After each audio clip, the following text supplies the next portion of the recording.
The orbits of planets are ellipses and not circles. You can make an ellipse with a string and 2 points. The points are called F1 and F2, which means focus 1 and focus 2. The sun is at one end of the foci. The other focus is nothing. Put 2 pencil erasers on F1 and F2. Put a string around focus 1 and focus 2. Put another pencil to make the ellipse. Trace out the orbit with the string.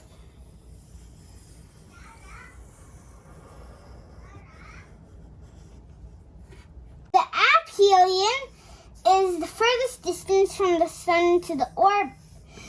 The perihelion is the shortest distance from the sun to the orbit. Pick a point on the orbit and measure the distance to F1 and F2. D1 was 10.5 and D2 was 13 centimeters. D1 plus D2 equals 23.5 centimeters.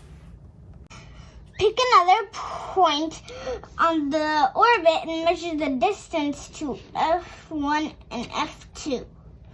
D1 was 17 and D2 was 6.5. So D1 plus D2 equals 23.5 centimeters. D1 plus D2 is constant.